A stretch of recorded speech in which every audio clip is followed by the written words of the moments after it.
Hello and welcome back to another track guide. Today we're heading to the States for the Road Atlanta course on iRacing in the Ferrari 296 GT3. The circuit is one of the best in America with elevation changes, fast flowing corners and a few technical sections thrown in there too. So in this video, firstly we'll go through how you can master this legendary track before speeding it up and seeing a hot lap driven by a professional esports driver. We also have a Track Titan extended free trial to give away too, so be sure to stick around to get 30 days of unlimited data insights for free to help you get quicker, faster. So let's jump right in. The approach into turn 1 is quite tricky, slightly off camber, almost blind and actually wider than you may initially think.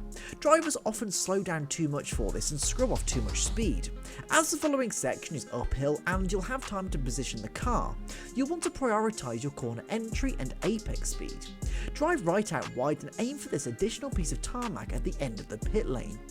As soon as you hit this, blip the brake to 60% and trail brake off just until before the apex. You should be going to full throttle almost immediately, so your apex speed will be around 190 km per hour. Try to avoid the apex curb and keep the throttle in on exit. The next few corners are in quick succession, so avoid going to the exit curb and steer the car back over to the middle of the track. As turn 3 is a tight and unforgiving corner, you'll be prioritising it over turn 2. So steer into the corner just before the crest of the hill, but start braking just before you reach the apex itself. You'll want to initially blip the brake to 30% to rotate the car more towards the apex. Then go to 50% once you can brake in a straight line for turn 3. Quickly come off the brake, drive straight over the curb and then go straight to full throttle from there. The inside curb of turn 3 can be fairly tricky, and if you accelerate before it, you'll probably unsettle the balance of the car, so wait until the car has already taken the curb to start accelerating. Turn into turn 4 and keep full throttle on. Straddle the curb for as long as you can and get back over to the left hand side of the track before the next section. The whole SE section is basically flat out. To do this, you need to carefully pick which line to take and which curbs to use. A lot of drivers aim to take the first curb, which then either unsettles the car as the car is still turning heavily or requires lifting off. So avoid the first curb, drive straight over the second, use it to turn the car left a little, and through the third curb ahead of turn 5, you'll be braking, so apply 50% initial brake pressure to rotate the car towards the curb, then 60% whilst on the curb. It's very common to see drivers take this corner too fast and end up in the gravel or spin trying to avoid the gravel.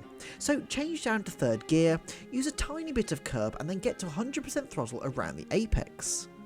On exit, you'll be using all of the outside curbs, so don't let the F1 steward see your track limits, and then get back onto the track just before the grass. For turn 6, the corner is slightly banked, and so you can actually take a little bit more speed through this corner than you may realise. Brake at the 200 metre brake board and trail brake to the apex. Due to the camber of the corner, you should avoid the inside curb, and because you're now going uphill, get straight to 100% throttle from the apex, and then brake at around 70% pressure for turn 7. Change down into second gear, use the inside curb and get straight to 100% throttle at the apex. Use all of the outside curb to maximise your run onto the straight.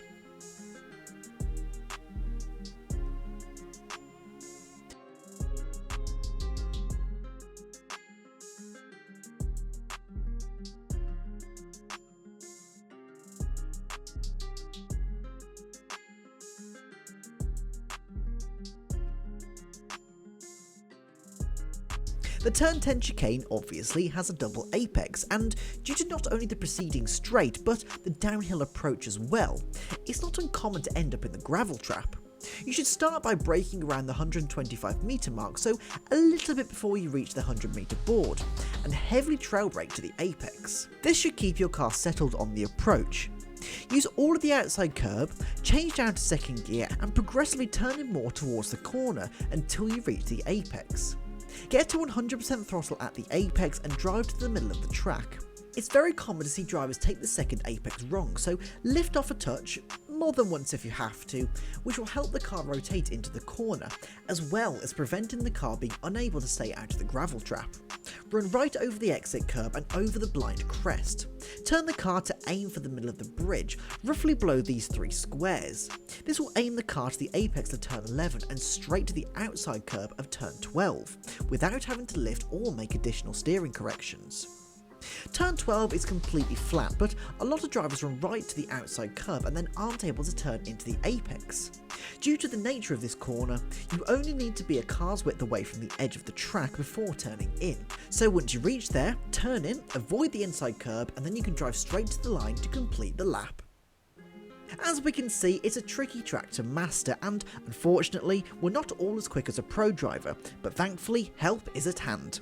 TrackTighter can not only show your session insights right down to your throttle and brake traces, but can also provide personalised tips based on your individual performance.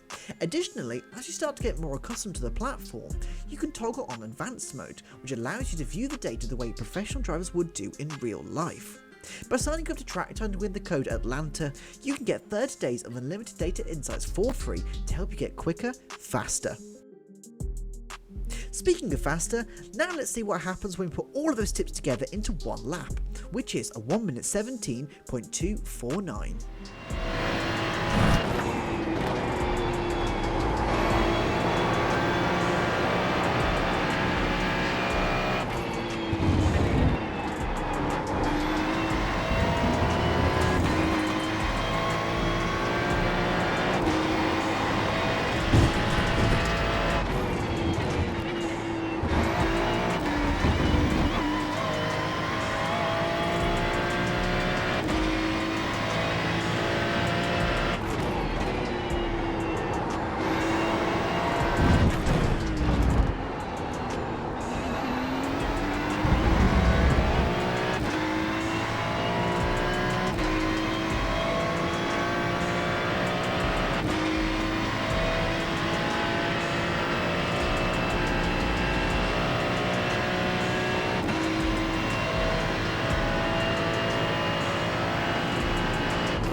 That's it from us today. Thank you very much for watching. See you again in the next video. Drive safe and race with respect.